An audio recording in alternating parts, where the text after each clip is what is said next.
The massive ships appeared without warning, their sleek obsidian hulls reflecting sunlight like polished mirrors. They materialized above every major city on Earth, casting mile-wide shadows over buildings that suddenly seemed as fragile as children's toys. The world held its breath, and in that moment of collective silence, Dr. Samantha Reed's phone wouldn't stop buzzing. The signal patterns match exactly, she whispered, staring at her computer screen in the basement of the Berkeley SETI Institute. For months, she'd been tracking unusual radio emissions that nobody else had noticed.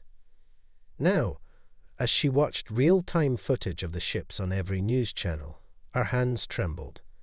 She had been right all along. The largest vessel, hovering over New York City, was twice the size of the others. Its surface rippled like liquid metal, defying every known law of physics. Military jets approached cautiously, only to be rendered powerless, their engines suddenly silent, forced to glide back to their bases. Inside the lead ship, Commander Vexa stood at the bridge, her tall, athletic frame accentuated by armor that seemed to pulse with its own inner light. Her silver-white hair was pulled back in intricate warrior braids, and her amber eyes, flecked with gold, surveyed the planet below with mild disdain. Primitive, she remarked to her second-in-command, Captain Kira. Their most advanced weapons are barely more than projectile launchers. Kira, her dark skin marked with the luminescent tattoos of 100 victories, nodded in agreement. The Zenthian Council questioned whether this reconnaissance was even necessary, Commander. These humans seem hardly worth our attention. Protocol must be followed, Vexa replied, her voice carrying the weight of centuries of tradition. Every species must be evaluated before we determine their place in the galaxy. She paused, watching as human military vehicles gathered below.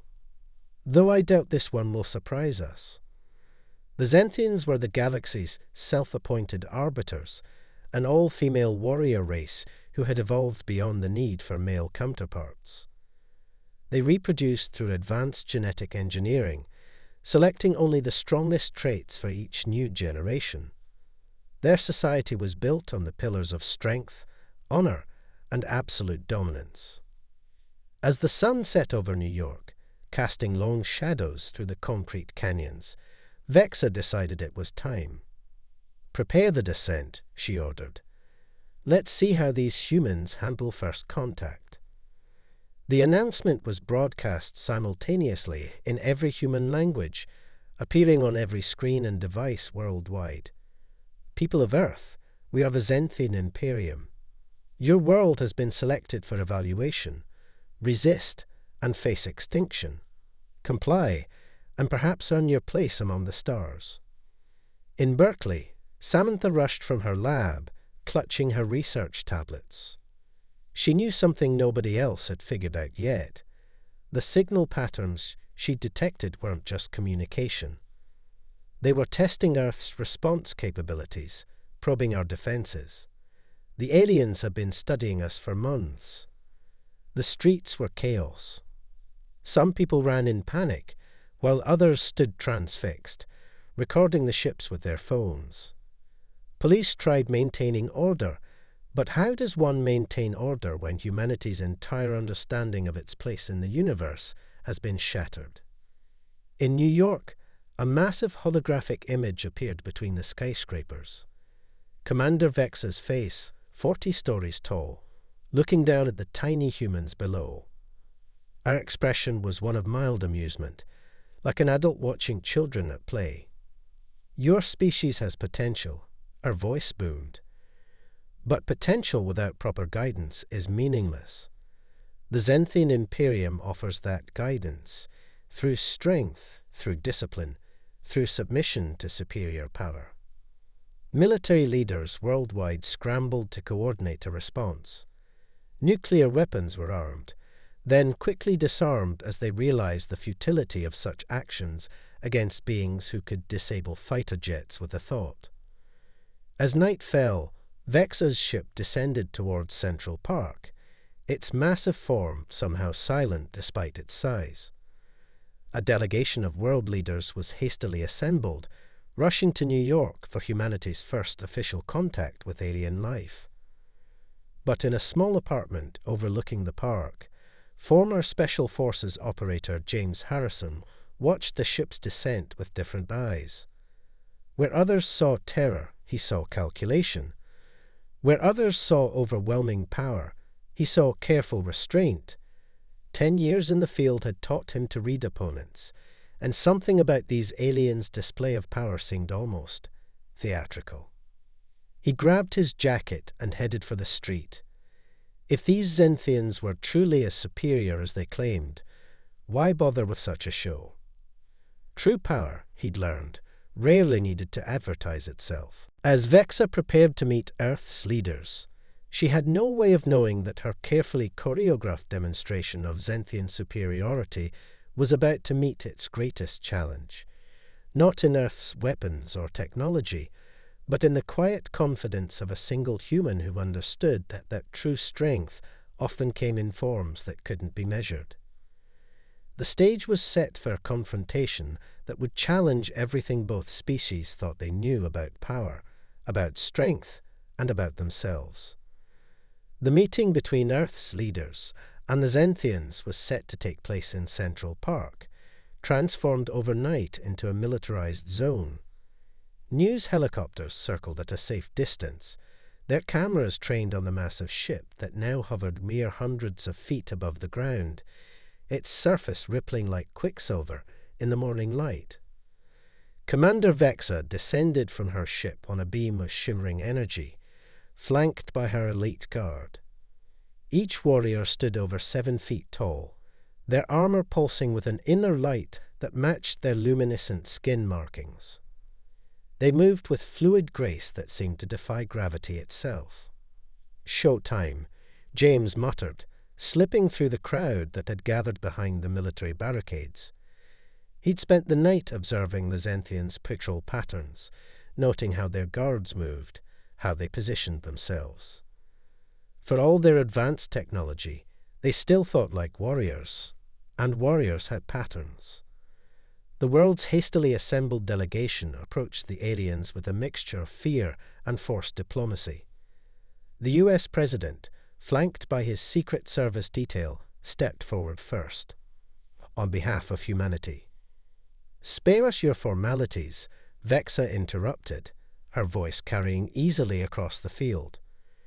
"We are not here for diplomatic relations. We are here to evaluate." Her amber eyes swept across the assembled crowd with casual dismissal. "So far, we are unimpressed."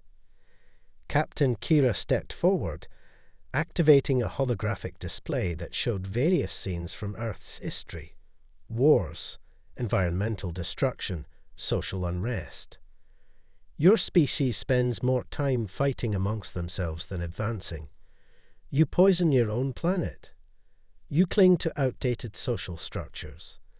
The Zenthian Imperium cannot allow such chaos to spread to the stars." James watched as the world leaders squirmed under this assessment. He noticed something else too: the way Vexa's guards kept glancing at their commander, seeking approval. Their society might be based on strength, but it was also deeply hierarchical. Interesting. "We will begin our evaluation process," Vexa announced. "Those who prove worthy may be permitted to serve the Imperium. Those who don't." She let the threat hang in the air. That's when James stepped forward, easily slipping past the security cordon. "And who evaluates the evaluators?" His voice cut through the tension like a knife. Every Zenthian weapon instantly trained on him, but he kept walking, calm and measured. Vexa turned, her eyes narrowing as she studied this human who dared interrupt her proclamation. "You dare!" Captain Kira began, but Vexa raised a hand, silencing her. "Speak, human," Vexa commanded, genuine curiosity creeping into her voice. James stopped a few feet from her, close enough to see the subtle patterns in her armor, the way it seemed to breathe with her. "I see a lot of talk about strength and superiority," he said, his voice carrying across the suddenly silent park. "But true strength, that's about more than just having the biggest guns or the most advanced technology." Vexa stepped closer, towering over him. "You question the strength of the Zenthian Imperium." "I question anyone who needs to travel across the galaxy to prove how strong they are," James replied, meeting her gaze steadily. The crowd guessed. The world leaders looked horrified. But something unexpected happened. Vexa smiled. It was small, barely noticeable, but it was there. "You have courage, human," she said. "Courage, or foolishness." She circled him slowly, studying him like a curious predator. "What is your name?" "James Harrison." "And what makes you think you understand strength, James Harrison?" "Because I've seen it in its purest form," he replied. "Not in weapons or armies, but in people who stand up when everything tells them to stay down. In those who protect others when it would be easier to save themselves." Vexa stopped in front of him again. The other Zenthians watched, uncertain. This wasn't part of the protocol. "Pretty words," she said. "But words are wind." "Then let me prove it," James challenged. "You want to evaluate Earth? Start with me. One warrior to another." The park erupted in murmurs. Captain Kira stepped forward, outraged. "Commander, you cannot seriously consider." "Silence," Vexa commanded, never taking her eyes off James. "You propose a challenge. I propose a truth," James replied. "Let me show you what human strength really means. No weapons, no technology. Just you and me, warrior to warrior. If I prove worthy, Earth gets a real chance to show its value. If I fail, I'll personally submit to whatever judgment you decree." Vexa's eyes glittered with something new. Excitement, perhaps, or recognition of a kindred spirit. "You would risk yourself for your species." "I would risk myself for what's right," James corrected. "That's what real strength is about." For a long moment, Vexa stood silent, considering. The whole world seemed to hold its breath. Finally, she spoke, her voice carrying a new tone. Respect. "Very well, James Harrison. I accept your challenge. 3 trials of strength, skill, and wisdom. But know this, no human has ever survived a Zenthian challenge ritual." James smiled. "There's a first time for everything." As the crowd erupted in chaos and the world leaders protested, Vexa and James continued to hold each other's gaze. In that moment, something passed between them, a recognition that transcended species and culture. They both understood that this challenge would change everything, not just for Earth and the Zenthians, but for themselves as well.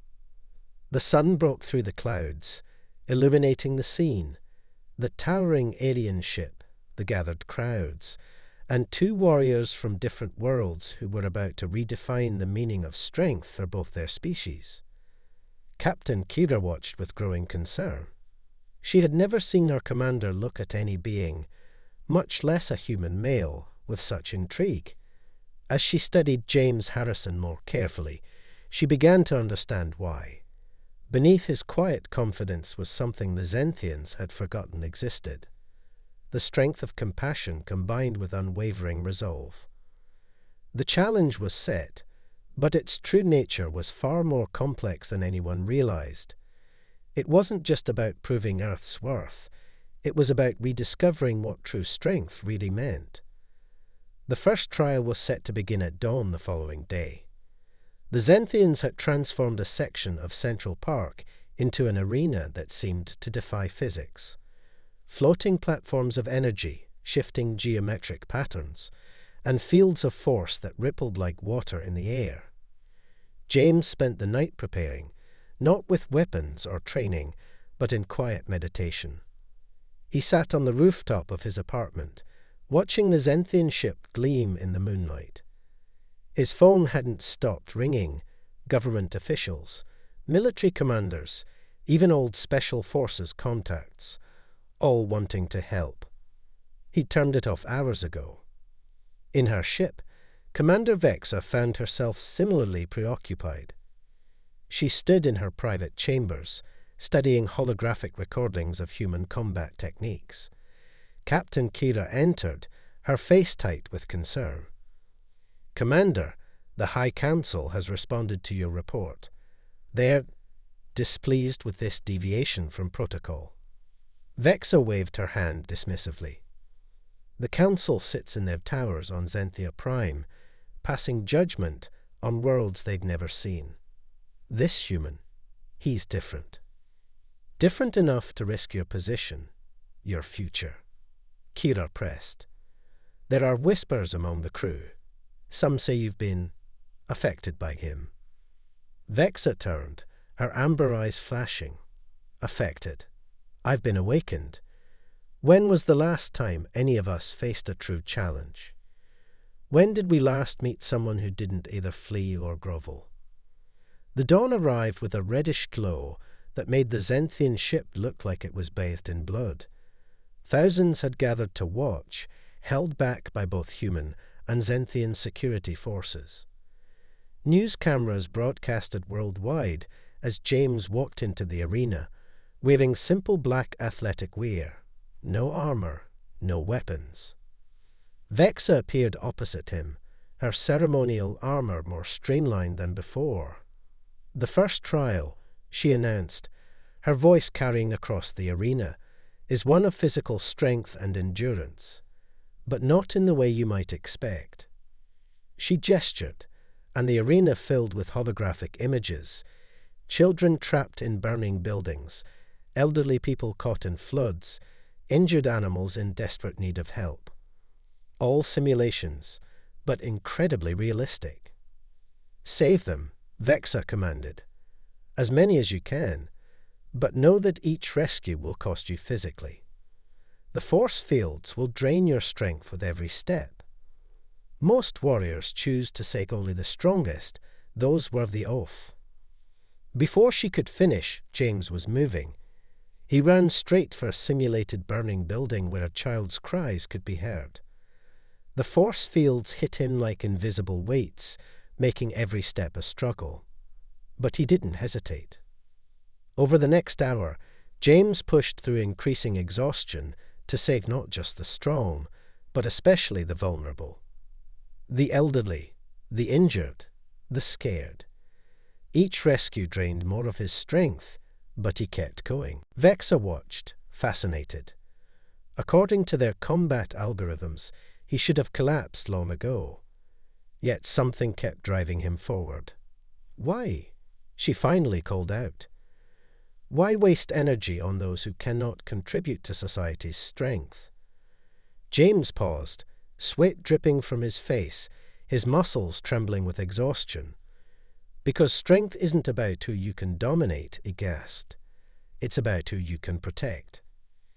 His words struck something deep within Vexa, awakening memories of ancient Zenthian teachings, long forgotten in their pursuit of power. She watched as James, barely able to stand, still reached out to help a holographic injured bird. In the crowd, tensions were rising. A group of hardline Zenthian warriors, led by Battle Master Rix, watched with growing anger. "He makes a mockery of our traditions," Rix hissed to her followers. "And worse, the commander allows it." But others, including many younger Zenthian warriors, were watching with growing fascination. They saw something in James's actions that resonated with suppressed questions about their own society's path. As the trial neared its end, James stood in the center of the arena, exhausted but unbowed. He had saved not the most, but all, refusing to leave anyone behind, no matter the personal cost. Vexa approached him, her expression unreadable. "You have succeeded in the trial," she announced, "but not in the way we expected. You have shown a different kind of strength." Their eyes met, and for a moment the barriers between their species seemed to fade. Vexa saw in James not just physical courage, but a moral strength that challenged everything she had been taught. And James saw in Vexa not just a warrior, but someone beginning to question centuries of rigid beliefs. "Rest," she said, her voice softer than before. "Tomorrow's trial will test more than your body. It will test your mind, and perhaps your heart." As James was led away to recover, Captain Kira approached Vexa. "Commander, Battle Master Rix and her faction are spreading dissent. They say these trials are corrupting our sacred traditions." Vexa watched James's retreating form. "Perhaps, Kira, it's time for some traditions to be challenged." In her private chambers that night, Vexa found herself doing something she hadn't done in years. She removed her armor completely, looking at her reflection in the metallic walls of her ship. The luminescent markings on her skin told the story of her victories, but for the first time, she wondered about the victories not counted, those of compassion, of protection, of choosing the harder right over the easier wrong. Unknown to both James and Vexa, Battle Master Rix was gathering her followers in the lower levels of the ship. "The commander has been compromised," she declared. "We cannot allow these humans to corrupt our ways. If she will not maintain our traditions, we will." The stage was set for a conflict that would test not just strength of arms, but strength of conviction, and the courage to change in the face of revealed truth. The second trial never began as planned. At dawn, Battle Master Rix and her loyalists seized control of the weapons systems on 3 Zenthian ships. Their message was clear: Earth would be cleansed and the old ways preserved. "This has gone far enough." Rix's voice boomed across the city. "The human must die, and Earth must be purified. Our strength cannot be questioned." Vexa stood on her command deck, watching as Rix's ships positioned themselves around New York. For the first time in her long life, she felt torn between duty and truth. James burst onto the bridge, having fought his way past guards to reach her. "Your own people are going to massacre millions to prove a point about strength," he demanded. "This is not our way," Vexa replied, her voice heavy. "We are warriors, yes, but we have honor. Rix has forgotten this." Their eyes met, and in that moment, everything changed. Vexa saw in James's determination the reflection of what her people had once been: protectors, not just conquerors. And James saw in Vexa's struggle the possibility of change, even in the most rigid of systems. "Then let's remind them," he said, extending his hand. Vexa hesitated only a moment before taking it. Together. What followed was a battle unlike any Earth had ever seen. Vexa and James, fighting side by side, led a force of loyal Zenthians against Rix's rebels. Their strengths complemented each other perfectly. Vexa's tactical brilliance and advanced technology merged with James's adaptability and unconventional thinking. The final confrontation took place high above Manhattan, as Rix's flagship prepared to fire its main weapon. James and Vexa fought their way through the ship, their movements synchronized as if they trained together for years. "You disgrace us all," Rix snarled, facing them on the bridge. "Humans are beneath us." "No," Vexa replied, standing proudly beside James. "We were wrong. Strength isn't about standing above others. It's about lifting them up." The battle that followed was fierce but brief. Together, James and Vexa overcame Rix's superior numbers through trust and cooperation. As Rix fell, her last words were a warning: "You've doomed our way of life." "No," Vexa replied, looking at James. "We've saved it by remembering what it truly means to be strong." In the aftermath, everything changed. The Zenthian Council, faced with the evidence of human resilience and the power of cooperation, voted to establish a new kind of relationship with Earth. No longer would they be conquerors. Instead, they would be allies, learning from each other. James and Vexa stood in Central Park one last time, watching the sunset paint the sky in brilliant colors. The Zenthian ships now floated peacefully above, a symbol not of threat but of promise. "What happens now?" James asked. Vexa smiled, taking his hand. "Now we show both our peoples what real strength looks like, together." As they watched the sun set on one era and rise on another, Earth celebrated not just its survival, but its role in helping a mighty civilization rediscover its heart. The Zenthians had come to teach humanity about strength, but in the end they had learned its truest meaning, that real power lies not in domination, but in the courage to change, to trust, and to love. The story of James and Vexa became legend on both worlds, a testament to the power of looking beyond appearances and finding strength in unity. The Zenthian warrior women who had once mocked Earth became its strongest allies, and in doing so found a completeness they never knew they were missing. As the stars emerged in the darkening sky, James and Vexa's silhouettes merged into one, a living symbol of the bridge between two worlds. Their legacy would reshape the galaxy, proving that the greatest strength of all lies not in the power to conquer, but in the courage to connect.